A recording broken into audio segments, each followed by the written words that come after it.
The Parker family reunion was in full swing at the sprawling community center in downtown Chicago. Tables covered in blue checkered cloth stretched across the room, laden with potluck dishes that represented 3 generations of family recipes. Sarah Parker Matthews stood by the punch bowl, smoothing down her navy dress for the 5th time in as many minutes. Her stomach knotted with the familiar anxiety that preceded any family gathering. At 34, Sarah had built a respected career as a special education teacher at one of the city's most challenging public schools. Her classroom walls were covered with heartfelt thank you notes from parents who'd watched their children thrive under her patient guidance. Last month, she'd been nominated for the district's Teacher of the Year award. None of that mattered, though, when she stood in her father's shadow. "You're fidgeting again," Michael whispered, sliding his arm around her waist. Her husband of 8 years knew the signs. The subtle tells that indicated Sarah was preparing herself for the inevitable disappointment in her father's eyes. Michael, with his easy smile and steadfast support, had been her rock through years of struggling to break free from Dr. Robert Parker's crushing expectations. "I can't help it," Sarah whispered back, watching her father hold court across the room. At 65, Dr. Parker commanded attention, his silver hair perfectly styled, his posture as straight as the day he'd graduated from medical school 40 years ago. "Dad's been extra prickly since Claire told him she's dropping pre-med for psychology." Claire, Sarah's younger sister by 7 years, caught her eye from across the room and gave a small, guilty wave. Claire had always been the family peacemaker, the one who tried desperately to please everyone. Until recently, that had meant following their father's carefully plotted life plan, prestigious university, medical school, joining his practice. Sarah had broken that mold years ago, facing the consequences ever since. "Let's just try to enjoy ourselves," Michael suggested, but Sarah could hear the protective edge in his voice. He'd witnessed too many family gatherings where Dr. Parker had used his sharp tongue to cut Sarah down to size, always with the precise skill of a surgeon removing unwanted tissue. The afternoon progressed with the usual family rituals, the cousins' 3-legged race, Aunt Martha's embarrassing stories about everyone's childhood, Uncle Jim's increasingly loud political opinions as he worked through his 3rd bourbon. Sarah had almost begun to relax, lulled into complacency by the familiar chaos, when her father clinked his knife against his crystal glass. The room fell silent. "I want to thank everyone for making the journey to our annual Parker family reunion," Dr. Parker began, his voice carrying the authoritative tone that had intimidated thousands of medical students over the decades. "Looking around this room, I see the legacy my father started, that I've continued, and that the next generation will carry forward." His eyes scanned the crowd, pausing briefly on each of his 3 children. Sarah's older brother Thomas beamed from his place of honor near their father. Thomas, the golden child, had followed perfectly in their father's footsteps, Harvard Medical School, surgical residency, now a rising star in the same prestigious practice. Next to him sat his wife, Rebecca, cradling their newborn son, Robert Parker II, named after his grandfather. "I'm particularly proud today," Dr. Parker continued, "to announce that Thomas has just been offered partnership in the practice." Applause erupted, and Thomas stood, accepting the acclaim with practiced humility. He represents everything the Parker name stands for: excellence, dedication, and upholding our family's place in society. Sarah felt Michael's hand tighten around hers beneath the table. They both knew what typically followed these glowing assessments of Thomas, cutting remarks about life choices that didn't align with the Parker legacy. "And I'm pleased to share that my youngest, Claire, despite a temporary detour," he emphasized the word with obvious disapproval, has assured me she'll be returning to her pre-medical studies after this experimental phase. Claire's face flushed crimson as she stared at her plate, saying nothing to correct his false assumption. Then Dr. Parker's gaze landed on Sarah, his expression cooling noticeably. The room seemed to hold its breath, family members who had witnessed previous reunions exchanging uncomfortable glances. "I've always said that as a father, you hope your children will make something of themselves," he continued, raising his glass. "I'm proud of all my children," he announced, his voice carrying across the silent room, "except the loser." The word hung in the air like a grenade, with its pin pulled. Sarah felt as though she'd been physically struck, the air leaving her lungs in a painful rush. Across the table, her mother Patricia closed her eyes briefly, her perpetual strategy for dealing with her husband's cruelty. Thomas looked away uncomfortably while his wife busied herself with the baby. Only Claire met Sarah's eyes, mirroring her shock and hurt. "We should go," Sarah whispered to Michael, her voice barely audible as she fought back tears. Her cheeks burned with humiliation as relatives averted their eyes, suddenly finding their dessert plates fascinating. 20 pairs of eyes staring down, refusing to witness her public execution. This was exactly why she'd sought therapy last year, why she'd spent countless hours working through the trauma of never being good enough, never measuring up to the Parker standard. All that progress seemed to evaporate in an instant under her father's contemptuous gaze. Michael squeezed her hand under the table, then stood, his chair scraping loudly against the floor. Sarah rose with him, grateful for the escape. But instead of leading her toward the exit, Michael cleared his throat. "Actually," he said, his voice calm but firm, carrying across the uncomfortable silence, "I think we'll both stay." He looked directly at Dr. Parker, something few people ever dared to do when the man was in one of his moods. "Sarah isn't a loser. She's the strongest person I know." Sarah froze, her eyes widening as she stared at her husband. In 8 years of marriage, Michael had always respected her wishes to avoid direct confrontation with her father, to keep the peace at family gatherings. Now, he stood tall beside her, his normally gentle demeanor replaced with something steely and unflinching. Dr. Parker's face darkened. "This isn't your business," he said dismissively, the tone he reserved for nurses who questioned his orders or patients who asked too many questions. "It became my business when we married," Michael replied without hesitation. "We're a team. When you insult her, you insult us both." A muscle twitched in Dr. Parker's jaw. He wasn't accustomed to being challenged, especially not in front of the extended family, where his word had always been law. Before he could respond, Sarah found something shifting inside her, years of suppressed anger and hurt crystallizing into a sudden, unexpected courage.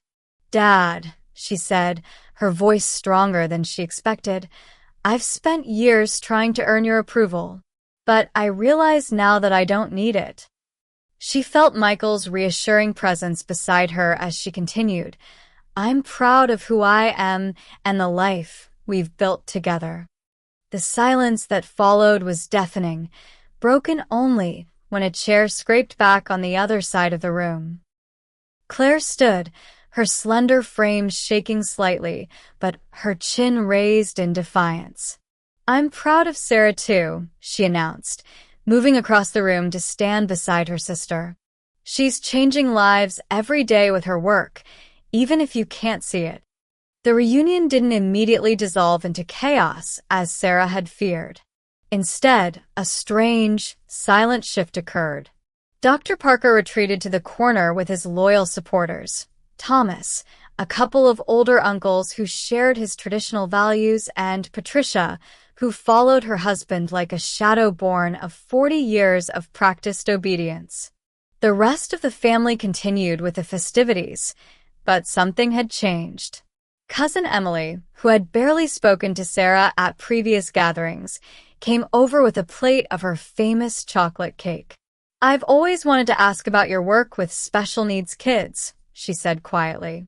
"My friend's son has autism, and she's struggling to find the right school." For the first time at a family gathering, Sarah found herself talking about her passion, her voice growing animated as she described the breakthroughs she'd witnessed in her classroom.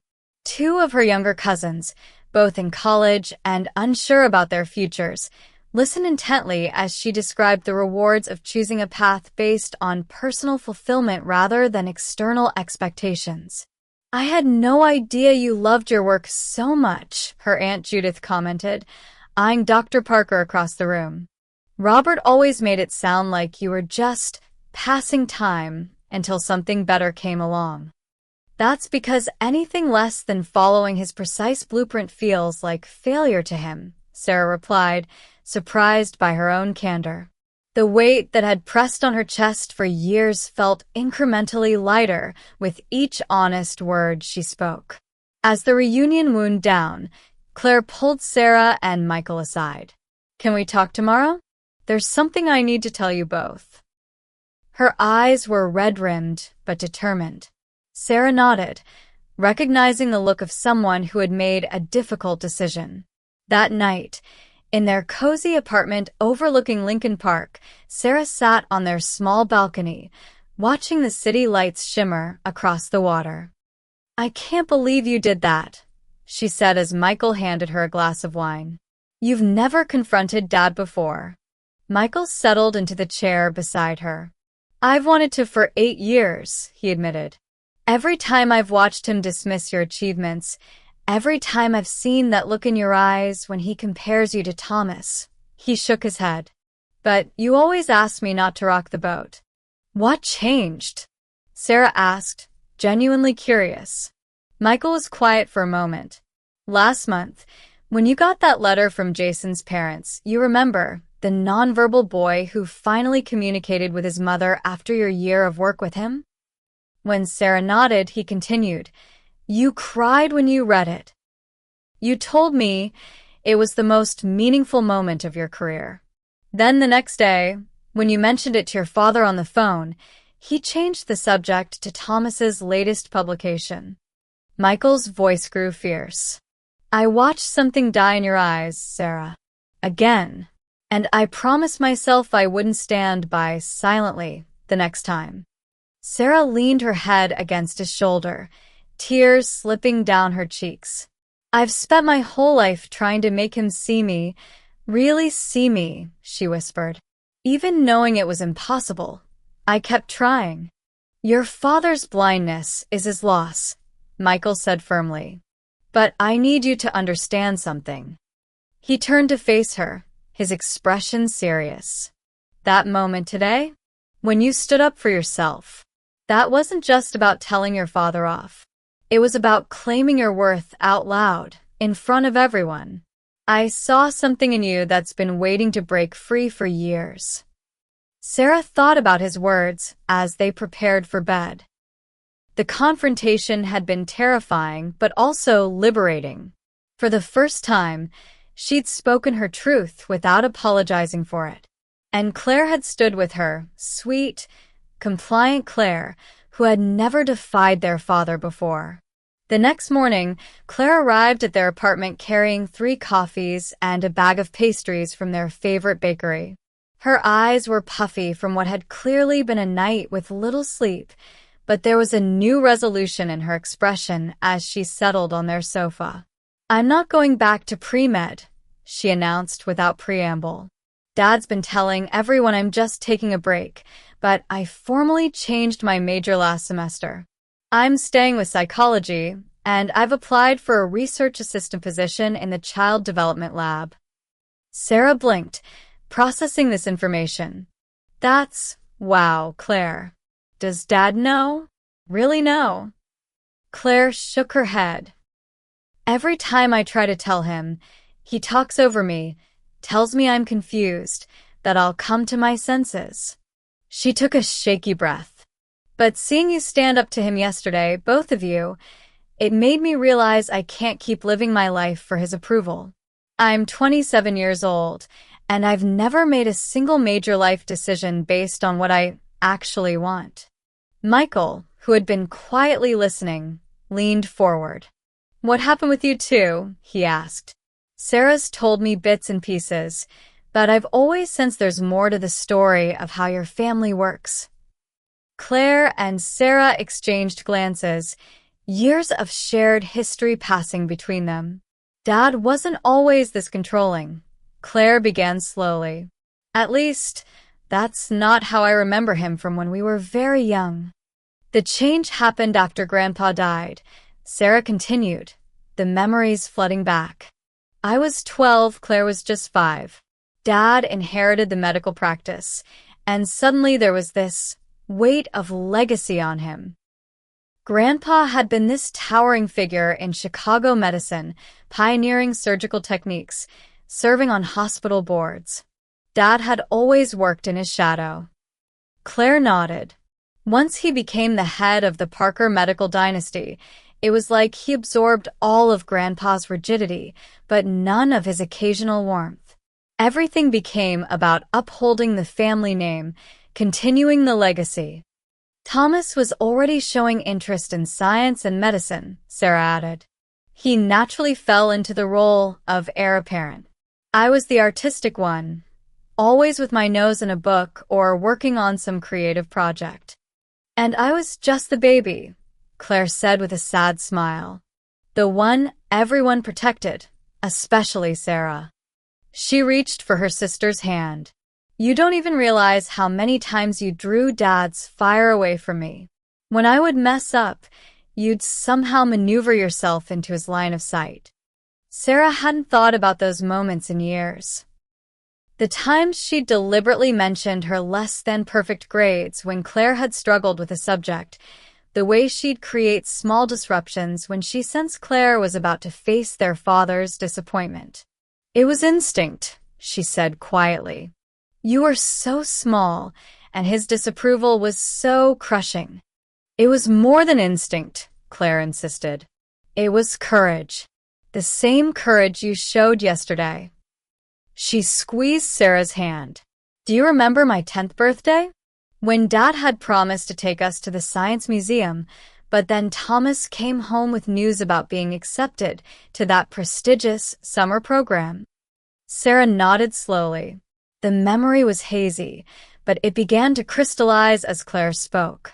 Dad immediately canceled our museum trip to take Thomas out for a celebration dinner at the Capitol Grill.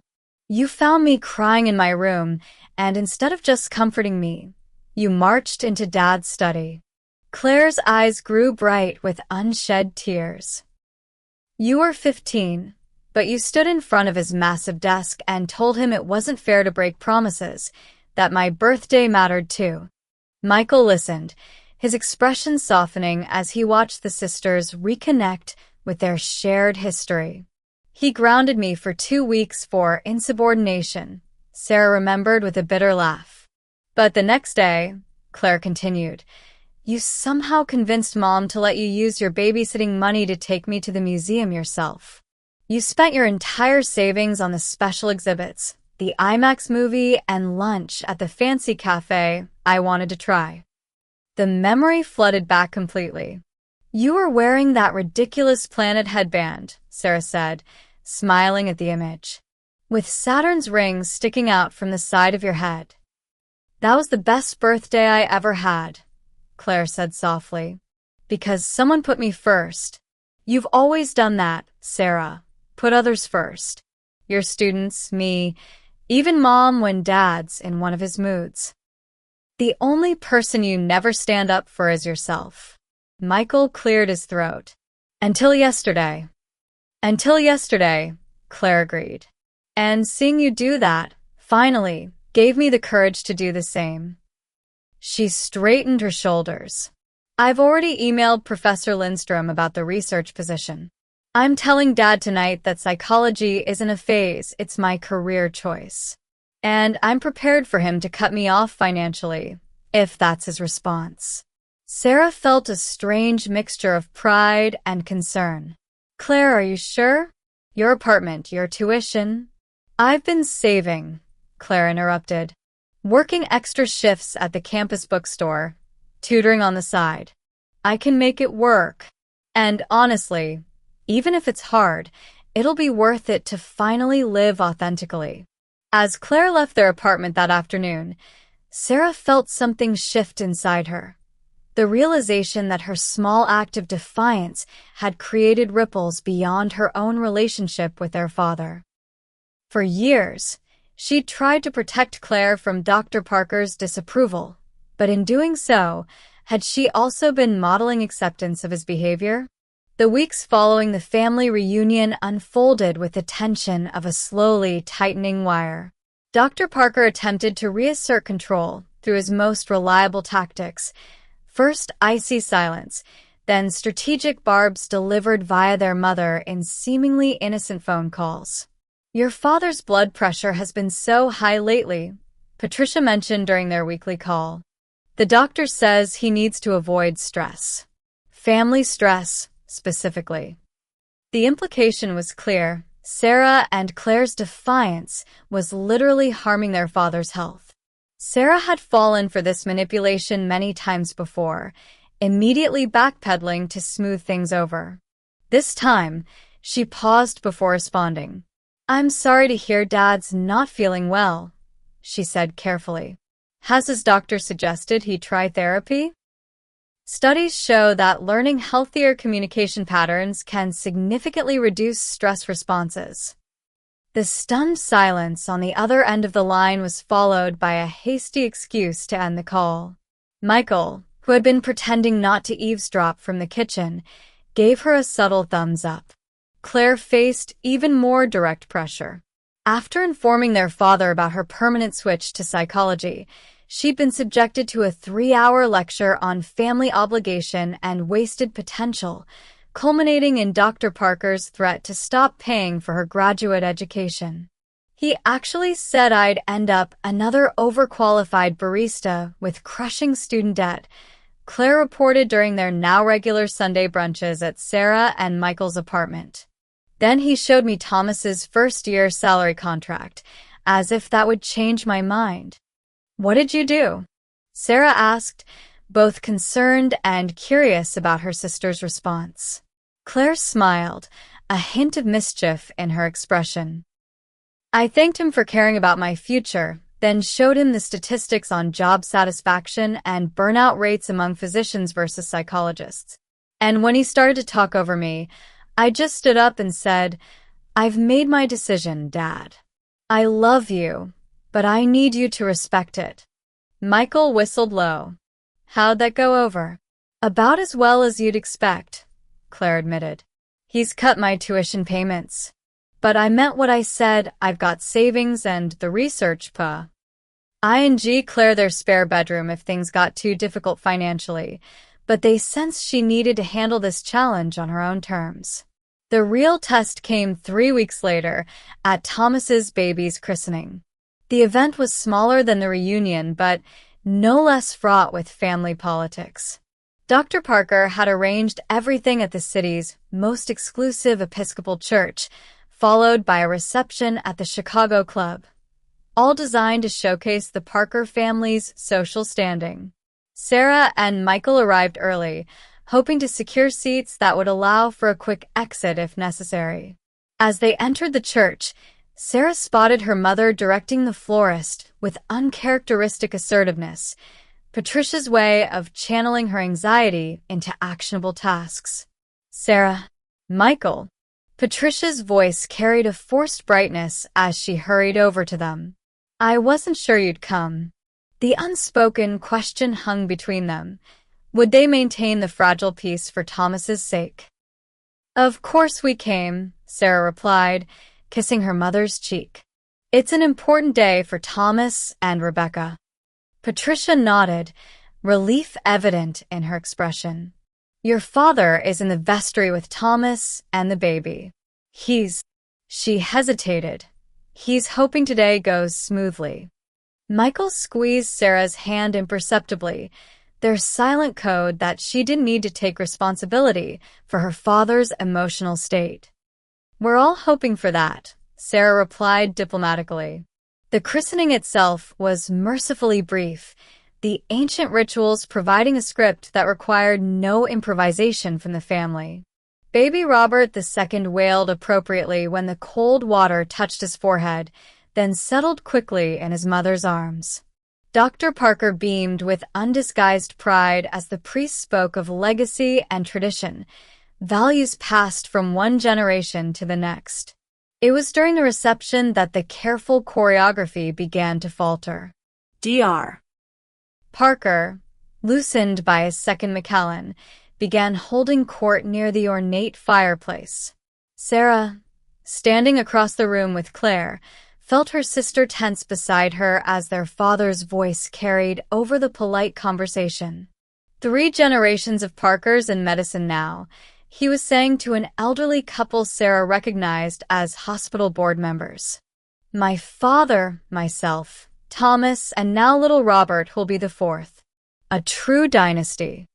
If the baby wants to be a doctor, Claire murmured under her breath.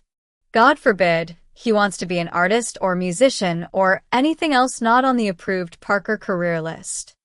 Sarah squeezed her sister's arm in silent agreement.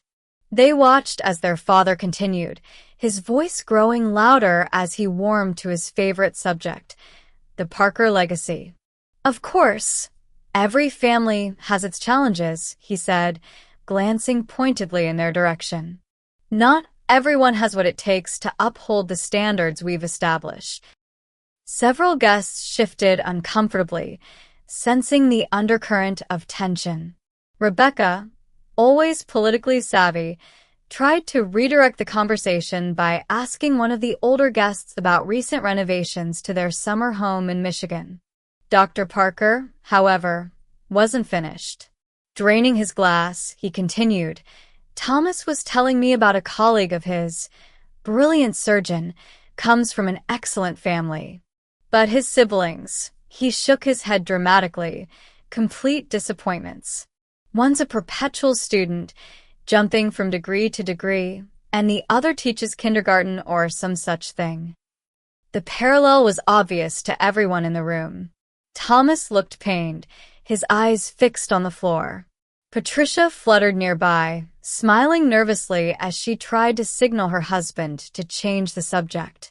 Sarah felt the familiar knot forming in her stomach, the automatic response to her father's thinly veiled criticism. Beside her, Claire's breathing had quickened, her fingers gripping her water glass so tightly her knuckles whitened. Not kindergarten, Sarah found herself saying, her voice clear in the sudden hush that had fallen over the nearby guests. Special education. I teach children with exceptional needs, Dad. Children who face enormous challenges every day and still show up with courage and determination. Dr. Parker's expression hardened. This isn't the time or place, Sarah, he said dismissively. We're celebrating Thomas and the baby today. You brought it up, Michael pointed out mildly from his position beside Sarah. With your story about Thomas's colleague. Thomas finally spoke, his discomfort evident. Dad, maybe we could focus on something else? The christening went beautifully, and Reverend Edwards mentioned how impressed he was with. I'm simply stating facts, Dr. Parker interrupted, his voice taking on the lecturing tone he reserved for what he considered teachable moments. The Parker name has stood for excellence in medicine for 3 generations. When members of the family choose lesser paths, it's natural to feel disappointment. Sarah felt something snap inside her. Not the angry break she'd experienced at the reunion, but a calm, clear realization. She and Claire had tried setting boundaries individually, but their father's behavior wouldn't change without a more unified approach. The conversation she, Michael, and Claire had discussed but postponed could no longer wait. Dad, she said evenly, we need to talk. Not here, not now, but soon. The 3 of us, Claire, Michael, and me with you. Privately. Dr. Parker scoffed. If this is another attempt to justify your life choices. It's not about justification, Claire interrupted, surprising everyone with her firmness. It's about establishing healthy family communication going forward. I don't need communication lessons for my children, Dr. Parker said coldly. Sarah maintained her composure. Then consider it a request from adults who want a relationship with you, but need certain behaviors to change first. Patricia stepped forward, anxiety written across her features. Please, not at the christening, she pleaded quietly. We're not doing this here, Sarah agreed, her voice gentle but firm. But we do need to address it, Mom. The constant put-downs, the public humiliation, it's not healthy for any of us, including Dad. Dr. Parker's face flushed with anger, but before he could respond, Thomas approached with the baby in his arms. Dad, Rebecca's parents want a photo with you and their grandson, he said, his intervention clearly deliberate. As Dr. Parker reluctantly allowed himself to be led away, Thomas mouthed a silent thank you to Sarah. The rest of the reception passed in a blur of polite small talk and strategic positioning to avoid further confrontation. As they prepared to leave, Patricia pulled Sarah aside, her expression troubled. He doesn't mean to hurt you, she said, the same excuse she'd offered throughout Sarah's childhood. He just has such high expectations. For the first time, Sarah recognized the fear behind her mother's perpetual defense of her husband. Fear of conflict, fear of change, fear of losing the carefully constructed facade of family perfection. I know, Mom, Sarah replied gently. But having high expectations for your children isn't the same as condemning them for making different choices. We're not asking Dad to change who he is, just how he treats us. Patricia twisted her wedding ring anxiously. He won't take this well. Probably not, Sarah agreed. But we have to try. For all of us. 2 days after the christening, Sarah, Michael, and Claire sat in Dr. Parker's wood-paneled study, the room where he had delivered countless verdicts on his children's life choices over the years.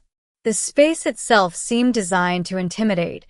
Dark mahogany bookshelves lined with leather-bound medical texts and biographies of great surgeons, walls adorned with framed diplomas and awards, a massive desk positioned to ensure he literally looked down on anyone seated across from him. Sarah had chosen the location deliberately. If they were going to confront the power dynamic that had shaped their family relationships, it made sense to do so in the epicenter of that power. Dr. Parker entered precisely at the appointed time, his expression guarded.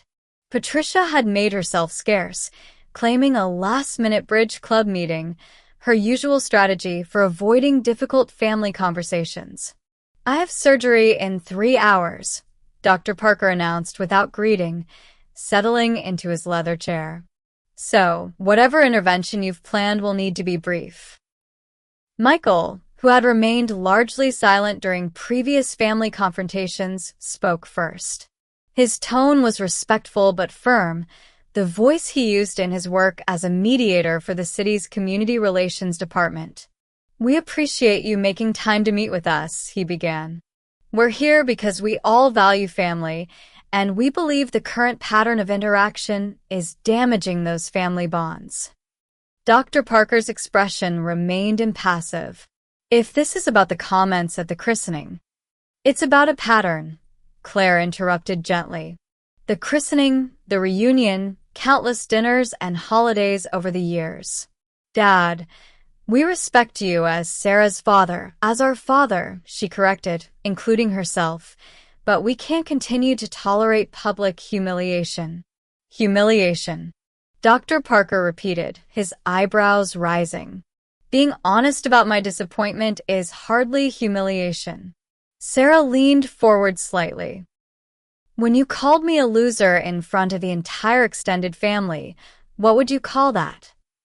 Honesty, her father replied without hesitation. I raised all of you with clear expectations.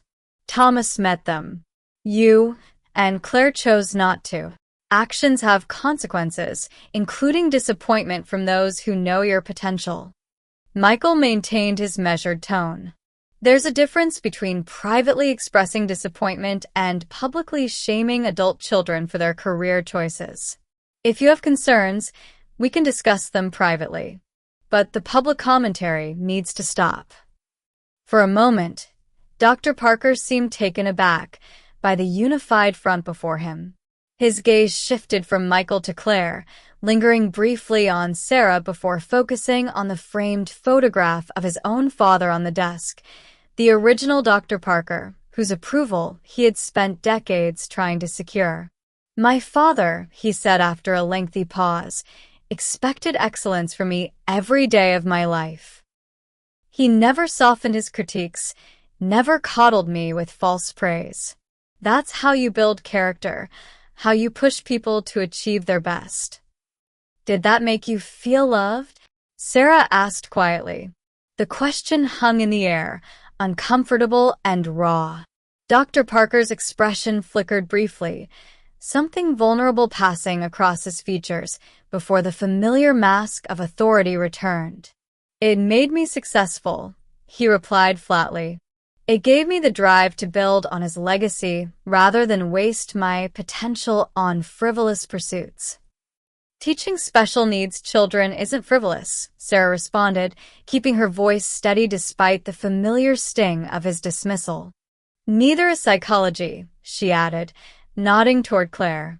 "We've both chosen careers that help people, that make a difference in their lives.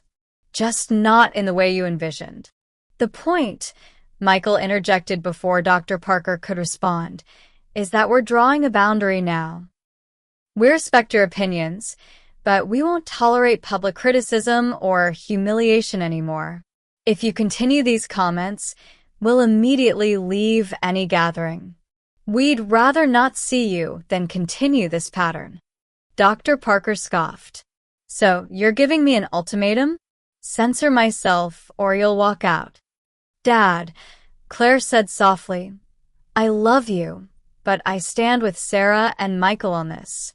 We're not asking you to approve of our choices, just to treat us with basic respect in public and private." Something shifted in Dr. Parker's expression, not softening exactly, but a recognition that the dynamics had changed. For decades, he had maintained control through a divide-and-conquer approach, addressing each child individually, often playing them against each other. Now, faced with a united front, his usual tactics fell flat. "What exactly are you proposing?" he asked, his tone carefully neutral. Sarah exhaled slowly, relieved they had at least reached the negotiation stage. "First, no more public comments about our careers being disappointments or failures. No more comparing us to Thomas or anyone else. If you have concerns, you can discuss them with us privately. Second," Michael continued, "if you slip into old patterns, intentionally or not, and make disparaging remarks at family gatherings, we'll give you one chance to correct course. If it continues, we'll leave immediately, without argument or scene." Claire added the final point. "And third, we like to try family therapy, just a few sessions to help us establish healthier communication patterns." Dr. Parker's response was immediate and predictable. "Absolutely not. I'm not discussing family matters with some stranger with half my education and none of my life experience." "That's your choice," Sarah acknowledged. "But the first two conditions aren't negotiable. We need to know you understand and accept them." Dr. Parker was silent for a long moment, studying each of their faces in turn. Sarah recognized his clinical assessment expression, the one he used when evaluating whether a patient was being truthful about their symptoms. "And if I refuse," he finally asked. "Then we'll still love you," Sarah said honestly, "but we'll need to significantly limit our interaction to protect our own well-being." Another lengthy silence filled the room. Sarah felt Claire's hand slip into hers, a small gesture of solidarity that nearly brought tears to her eyes. They had spent so many years navigating their father's disapproval separately, each feeling isolated in their struggle. This new united approach felt stronger, more sustainable. "I'll consider your requests," Dr. Parker finally said, his tone making clear that he viewed this entire conversation as an overreaction. "But I make no promises about this therapy nonsense." It wasn't wholehearted agreement, but it was more than Sarah had expected. As they left the study, she felt lighter somehow, as though setting the boundary had already lifted some of the weight she'd carried for decades. "He'll test us," Claire warned as they walked to their cars. "Probably at the next family dinner. He won't be able to help himself." "Then we'll follow through," Michael said firmly. "The key is consistency. He needs to see that we're serious." Claire hugged them both before departing. "This feels different," she said, her expression thoughtful. "Like we're finally addressing the elephant in the room instead of tiptoeing around it." As predicted, Dr. Parker tested the boundaries at the very next family dinner. Sarah and Michael had barely settled into their seats at the formal dining table when he began casually remarking on a newspaper article about failing public schools. "Of course, private education is the only reliable option these days," he commented, his gaze sliding meaningfully toward Sarah. "Public school teachers simply don't have the resources or, frankly, the caliber of training to provide proper education. Wouldn't you agree, Sarah?" The familiar burn of shame crept up Sarah's neck, but she took a steadying breath before responding. "Actually, Dad, that sounds like exactly the kind of generalizing comment we discussed in your study. If you'd like to have a factual discussion about education funding and outcomes, I'm happy to do that another time. But right now, I'd rather hear about Mom's Garden Club victory you mentioned earlier." Dr. Parker's expression tightened, but Sarah held his gaze calmly. After a moment, he turned to Patricia. "Yes, your mother's roses took first prize at the Botanical Society show. Tell them about it, Patricia." The rest of the dinner passed without incident, though the tension never fully dissipated. As they prepared to leave, Dr. Parker pulled Sarah aside, his voice low. "This new assertiveness doesn't suit you, Sarah. You've always been too sensitive for your own good." "Actually, Dad," she replied quietly, "I think it suits me perfectly. I'm finally becoming the person I was meant to be, not the one you try to shape me into." She smiled gently. "I'll see you at Sunday dinner next week." The third time Dr. Parker tested their boundary happened at Thanksgiving, nearly 2 months after their initial confrontation. The extended family had gathered at the Parker family home, the tension of previous gatherings hanging in the air like the scent of Patricia's famous apple pie. Sarah, Michael, and Claire had arrived prepared, having discussed their strategy beforehand. Dr. Parker had been surprisingly restrained throughout most of the meal, limiting his commentary to politics and hospital board gossip. It wasn't until dessert was served that he returned to his favorite topic, the Parker legacy. "Thomas tells me his practice is considering expanding to the North Shore," he announced, helping himself to a generous slice of pie.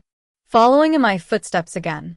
It's good to see at least one of my children understands the importance of building on what I've established."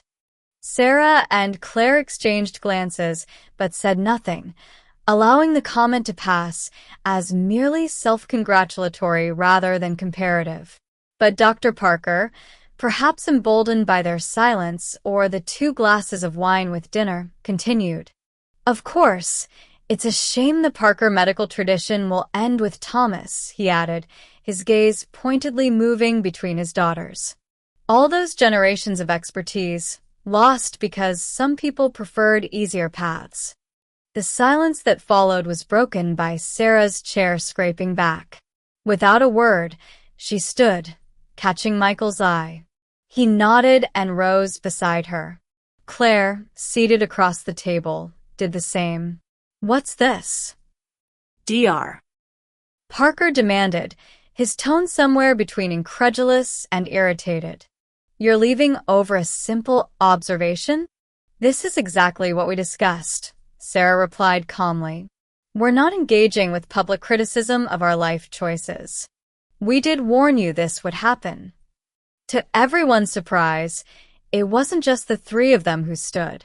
Thomas's wife, Rebecca, rose as well, picking up her purse. "Robert, I think we'll join them," she said quietly. "This pattern needs to stop." Even more surprising were Sarah's cousins. 3 of them stood in solidarity. "Uncle Robert," one said firmly, "we've all noticed this pattern. It needs to stop." For perhaps the first time in his adult life, Dr. Parker found himself facing not just individual resistance, but collective disapproval. His expressions cycled rapidly through disbelief, anger, and finally, a flash of something that might have been recognition. "You're all overreacting," he insisted, but the conviction in his voice had wavered. "We're not," Claire replied simply. "We're setting healthy boundaries." She turned to their mother. "Dinner was delicious, Mom. We'll talk tomorrow." As they gathered their coats in the foyer, Thomas appeared, looking conflicted. "I should have stood up too," he admitted quietly. "Rebecca's right. This pattern needs to end." "Next time," Sarah assured him, squeezing his arm. "This is new territory for all of us." Outside in the crisp November air, the group stood in a loose circle on the sidewalk, the shared experience creating an unexpected bond. "That was..." Claire began, "Search. Thomas gets the golden child treatment, but trust me, that comes with its own impossible expectations." One of the cousins nodded. "Uncle Robert's been doing this divide-and-conquer routine for decades. Maybe now he'll realize it's not working anymore." As they dispersed to their separate cars, Sarah felt a profound shift, not just within herself, but within the extended family system. The silent acceptance of Dr. Parker's behavior had been replaced by collective accountability. The key hadn't been a dramatic confrontation, but consistent boundaries upheld not just by Sarah and Michael, but eventually by the wider family, showing that sometimes correcting toxic behavior requires collective courage and persistence. If this story resonated with you, please take a moment to like this video and subscribe to our channel. Have you ever had to stand your ground with family instead of walking away? Share your experiences in the comments below.